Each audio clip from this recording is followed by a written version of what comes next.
जय हिंद साथियों, दक्ष क्लास में आपका एक बार फिर से स्वागत है। इस वीडियो में मैं आपके लिए कक्षा 10 का जो तीसरा पाठ है अलस कथा है ना, वो लेकर के आया हूँ। और इस वीडियो में अलस कथा जानने से पहले हम ये समझने की कोशिश करते हैं कि आलस है क्या वास्तव में।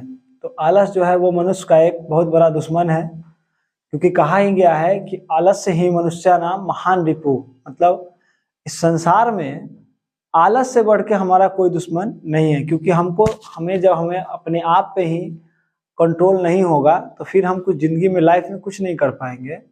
तो इसलिए हम लोग इस चैप्टर को अभी देखते हैं, अलस कथा, और समझने की कोशिश करते हैं। अलस कथा में हम लोग अभी देखते हैं, अयम पाठ विद्यापति कृतस्य कथा ग्रंथस्य पुरुष परिच्छे नामकस्य अंश विशेषे वर्तते। मतलब यह पाठ जो है वो विद्यापति के द्वारा जो लिखी गई कथा ग्रंथ है पुरुष परीक्षा, उसी का विशेष अंश है, उसी का विशेष जो है वो भाग है। पुरुष परीक्षा सरल संस्कृत भाषायाम कथा रूपेण विभिन्ना नाम मानव गुणा नाम महत्वम वर्णयति। जो पुरुष परीक्षा लिखा गया है वो सरल संस्कृत भाषा में लिखा गया जो कथा है, उसमें विभिन्न तरह के मानव के गुणों को, है ना, मानव का गुण जो है वो विभिन्न तरह के, उसके महत्व को दर्शाया गया, उसके महत्व का वर्णन किया गया है। दोषानाम च निराकरणाय शिक्षाम ददाति। और सिर्फ गुणों को ही नहीं दर्शाया गया है, उसके अलावे जो मनुष्य में दोष है उसको भी दिखाया गया है और उसके निराकरण की भी शिक्षा दी गई है कि इसका निराकरण जो है वो कैसे होगा। विद्यापति लोकप्रिय मैथिली कवि आसित। विद्यापति जो थे वो लोकप्रिय मैथिली कवि थे, है ना। अपि च बहुना नाम संस्कृत ग्रंथा नाम निर्मातापि। और वे क्या क्या किए, तो संस्कृत ग्रंथों का भी बहुत ज्यादा निर्माता थे, बहुत ज्यादा संस्कृत ग्रंथों का उन्होंने निर्माण किया, है ना। विद्यापति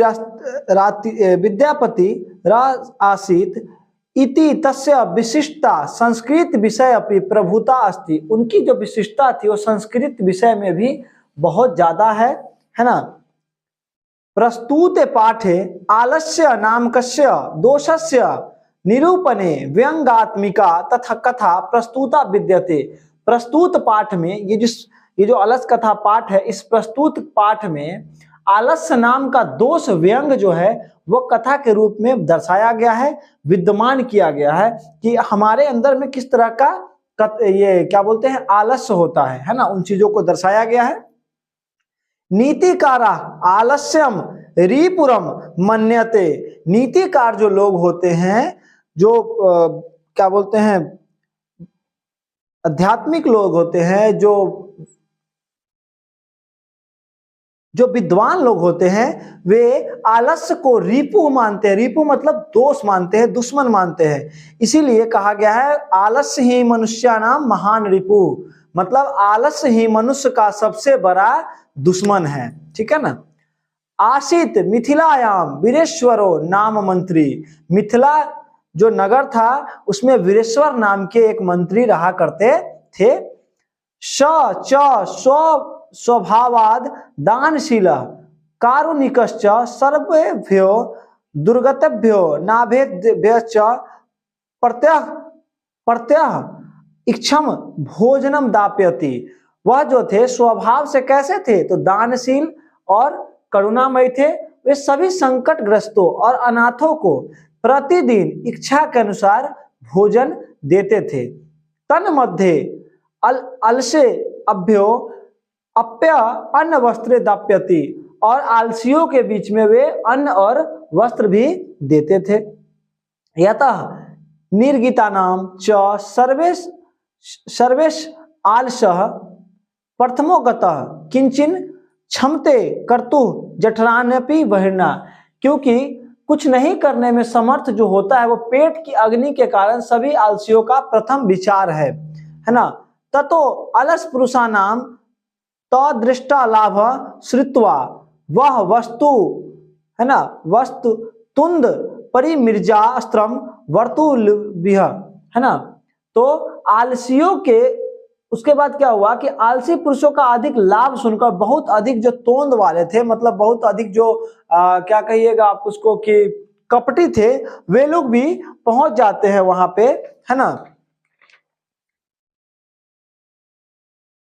यतः स्थित शौक यरमूला ही सर्वेषाम अपि संहते सजातीनाम सुखम दृष्ट्वा केन धावन्ति जंतवः। मतलब कहा जा रहा है यह कि अपने जातियों के सुख को सुनकर कौन सा प्राणी होगा जो सुविधाजनक स्थान को ठहरने के लिए क्या बोलते हैं, नहीं रहना चाहेगा, वहां ठहरना नहीं चाहेगा, जहां पे उसके जाति के लोगों का बहुत ज्यादा सम्मान हो रहा हो, बहुत ज्यादा सुख मिल रहा हो, है ना। पश्चात अलसा नाम सुखम दृष्टवा धूर्ता अपि कृत्रिम आलस्यम दार्शयित्वा भोज्यम गृहंती। बाद में आलसियों को सुख को देखकर जो थे वो धूर्त भी कृत्रिम आलस दिखाकर भोजन ग्रहण करने लग जाते हैं। तद अंतरम आलस्यशालायाम बहु दृष्टव्यम दृष्टया तन्नी योगी पुरुष परम इष्ट। अब इसके बाद जब चूंकि आलसी जो पहले थे उनकी संख्या कम थी, तो जब आलसी कम थी, संख्या कम थी आलसियों का, तो खर्च भी कम होता होगा।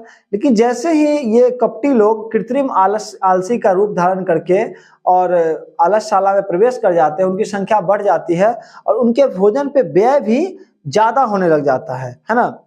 परमिष्टा यदम छ यद अक्षम बुद्धिया करुणाया केवलमेभ्य स्वामी वस्तुनि दाप्यति। तो योगी पुरुष जो थे वे इसके बाद विचार करते हैं कि स्वामी के दया से केवल आलसियों के लिए वस्तु दिलवाया जाता है, लेकिन स्वामी के दया से केवल आलसियों के लिए वस्तु दिलवाया जाता है। कपटे न अलसा अपि गृहणन्ति इति अस्माकं प्रमाद। लेकिन हो क्या रहा है कि कपटी भी आलसी का जो है आलस का रूप धर के और ये बुद्धि से क्या कर रहे हैं, तो भोजन को प्राप्त कर रहे हैं। यदि भवति तद आलस पुरुषा नाम परीक्षा कुर्म।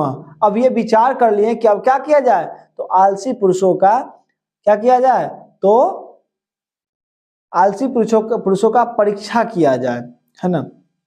इति परामृश्य प्रसप्तेषु अलसशालायाम तन्नी योगी पुरुषा बहिर्न दापयित्वा निरूपयामाशु। ऐसा विचार करके जो योगी पुरुष थे वे क्या करते हैं, तो आलसशाला में आग लगा देते हैं। आलसशाला में आग लगा करके वो परीक्षण करना चाहते हैं कि देखते हैं कि वास्तव में आलसी जो है वो कौन है, ठीक है। ततो गृह लग्नम प्रवृद्ध अग्निम दृष्टवा धूर्ता सर्वे पलायिता। जैसे ही उस आलसशाला में आग लगती है, उस आलसशाला में जैसे ही आग लगती है, उस आग को देखकर सबसे पहले जो धूर्त थे वे पलायन कर जाते हैं, मतलब भाग जाते हैं, है ना। पश्चात दिश अलसा अपि पलायिता। उसके बाद इसके धूर्त के जाने के बाद जो कम आलसी थे वे भी भाग जाते हैं, है ना। चत्वारा पुरुषा वस्त्रई सुप्ता परस्परम आलापयंती। अब 4 पुरुष उसमें सोए हुए हैं और आपस में बातचीत कर रहे हैं। क्या कर रहे हैं, एकेन वस्त्रात वृत मुखेन मुक्तम। एक ने क्या किया कि वस्त्र से अपने मुख को ढक लिया, है ना, अपने चेहरा को उसने वस्त्र से ढक लिया और बोलता है कि अहो कथमयम कोलाहलम। किस चीज का कोलाहल हो रहा है, ये शोरगुल जो है वो किस चीज का है। द्वितीयेन उक्तम तर्क्यते यदस्मिन गृहे अग्नि लग्नोस्ति। दूसरा बोलता है कि लग रहा है कि इस घर में क्या हो गया है, तो आग लग गई है ना, इस घर में आग लग गई है। तृतीयेन उक्तम, तीसरा बोलता है कोअपि यथा धार्मिको नास्ति। यहाँ पे कोई धार्मिक व्यक्ति नहीं है। क्यों भाई, धार्मिक की जरूरत क्यों पड़ी, चलिए समझते हैं हम लोग आगे। यह इदानीम जलाद्रवे पर्वो शोभी कटय राष्ट्रम प्राविर्नोति। मतलब कोई ऐसा धार्मिक व्यक्ति नहीं है जो जल से भीगा हुआ चटाई से हमें ढक दे, है ना, और हम बच जाए। तो चौथा बोलता है चतुर्थेन मुक्तम अये वचाला। वचाल मतलब होता है बहुत ज्यादा बोलने वाला, जो ज्यादा बोलने वाले होते हैं उनको वाचाल बोला जाता है। चौथा बोलता है कि ओ वाचाल कोई इति वचनानि वक्तुम शक्नोति, तुम लोग क्यों इतना बोल रहे हो, शांति से नहीं सो सकते हो। तुष्णीम कथम न तिष्ठति, क्या तुम शांति से नहीं बैठ सकते हो, नहीं रह सकते हो। ततश्चनम तूर्णमति तेषामेव परस्परालापम श्रुत्वा बहिर्नम च प्रवृद्धम एषाम अपरि पतिष्ण्यत दृष्ट्वा। जब इन चारों की बात वो जो लोग सुनते हैं तो वे लोग विचार करते हैं। नियोगी पुरुष वर्धभेन चत्वारो प्य अलसा केशस्वा वाकृष्य गृहीत्वा गृहान बहिष्कृता, है ना। जब ये लोग इन चारों की बात को सुनते हैं नियोगी पुरुष और उसके ऊपर गिरती हुई आग को देखते हैं तो वे इस बात से चिंतित हो जाते हैं कि ये लोग क्या हो जाएगा, तो मर जाएगा, क्योंकि वास्तव में यही आलसी है ना। उसने क्या किया कि चारों पुरुषों को केस पकड़ के और घसीट के बाहर निकालता है।